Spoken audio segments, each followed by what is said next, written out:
Bank cartography is the first step in the first phase of the tool methodology.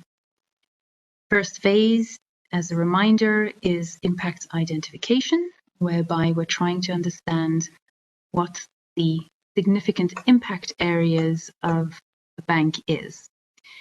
The first step, bank cartography, which you see here, is about understanding what the bank's core business is about and identifying what sort of business lines it has, the sort of clients that it has, and also where it is doing its business. The reason for this first step is that the methodology is grounded in the reality of the bank's business. We're trying through this methodology to gain an objective view of the impact areas or impact topics that associate themselves with the bank by virtue of the nature of its business. Let me take you through the worksheet in a little bit more detail. The first step is to reflect on the type of business that is conducted within the bank. What are the main business lines? At this step, the user is invited to identify the main business lines and to also reflect on the significance and the portion that each of these business lines represent within the bank as a percentage of gross income. At this point in time, there are 4 business lines that are supported by the tool: consumer banking, business banking, corporate banking, and investment banking. As the user, you would select whichever of these business lines are relevant to you. Those that are not relevant to you need not be selected. Following this first step, which allows us to understand later on the relative significance of the different impact areas that are identified based on how large a given business line and how significant a given business line is for your bank, we will now turn to each of those business lines individually. You see here that the segment for consumer banking starts on line 7. This is pursued across a number of lines, scrolling down until the color changes to blue.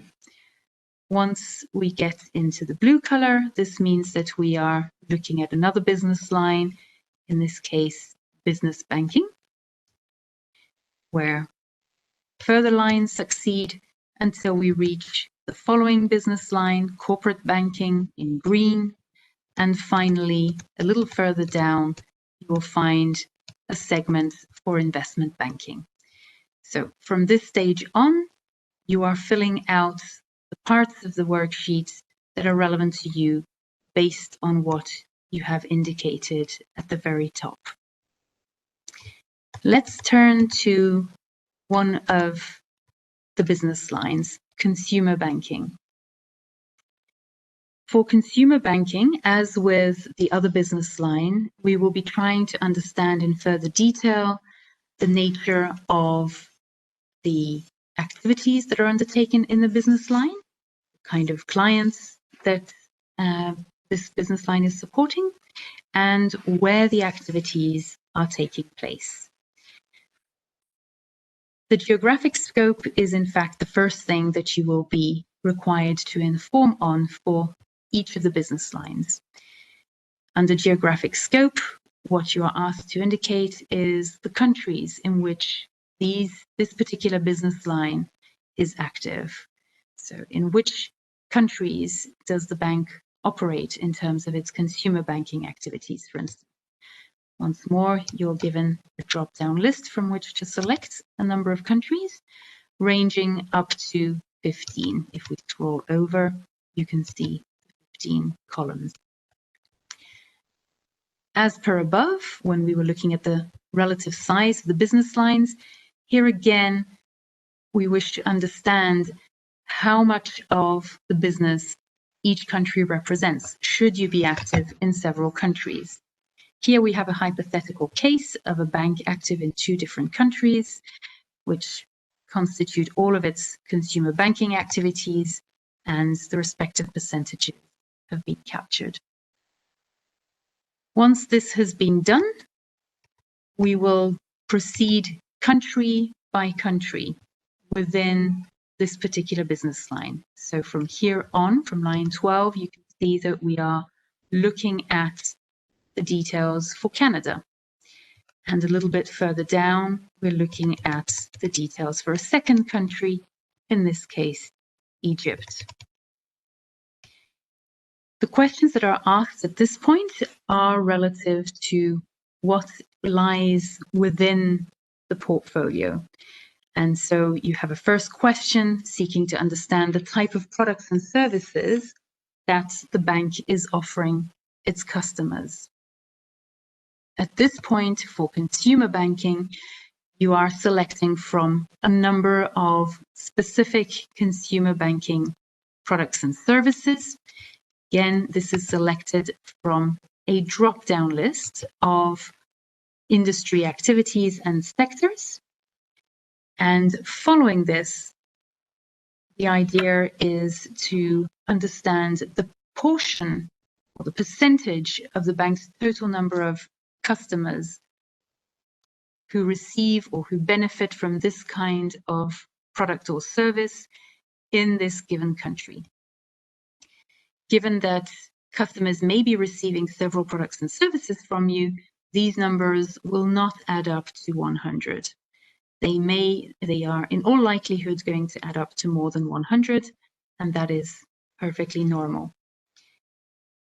Following this, there is an additional question to understand the type of customers that are being served. More specifically, what the tool seeks to uncover are the proportions of low, middle, or high income populations that might be served, in that this provides additional information and enables us to identify additional impacts that might be driven by the bank, in that certain services, if offered to certain populations, say accounts or payment services made available to low-income populations, may add a perspective of financial inclusion in addition to access to finance. And so these are additional impacts that we are identifying by getting a better sense of who exactly is receiving these products and services. Once more, what is sought for is the percentage of the client base for a given product that is in one or the other population segments. So these numbers vertically would add up to 100%. Let me move on to a different line of business, business banking. For business banking and corporate banking, which is in the following section, you will have a very similar set of questions. The first part is the same as for consumer banking, in that you are requested to indicate the countries of operation and the proportion of business that each of these countries represent. The difference is that this is required as a function of the loan amounts, whereas for consumer banking, the request was on the number of customers, as there are a number of different products and services beyond the provision of loans. Here in business banking and likewise in corporate banking, we will be focusing principally on the loan book, and hence percentages are as a percent of the loan book, either as drawn outstanding loans or simply outstanding loans or exposure at default. This will depend on the data that is most readily available to you.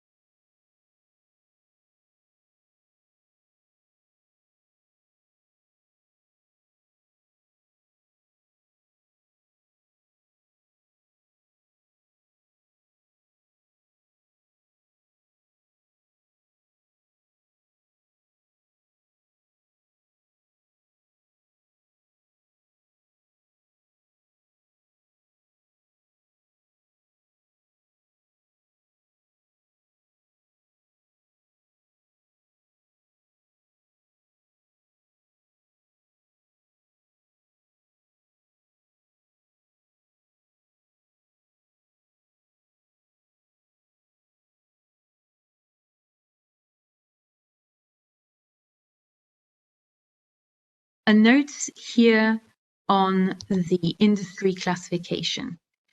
This tool is requiring you to choose from a drop-down list of industries and sectors. That is the ISIC industry code. The ISIC industry code is the international standard for industry classifications and has been chosen for that reason, since there are industry classification codes per country and also variations thereof within probably every single bank. So by an attempt to find something that is as universal as possible, we have chosen ISIC.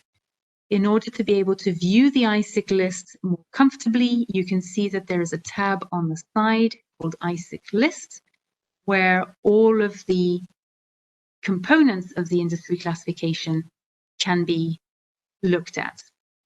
There are 4 different levels, from the most generic to the most detailed. You can select at any of those levels. The more granular you choose, obviously, the more specific the impact associations. If you choose a whole category, the impact associations of all the contained sectors and activities will be carried forward by the tool. Please note that a number of additions have been made to ISIC to reflect gaps. These are highlighted in yellow for transparency and can be consulted as you look through this list.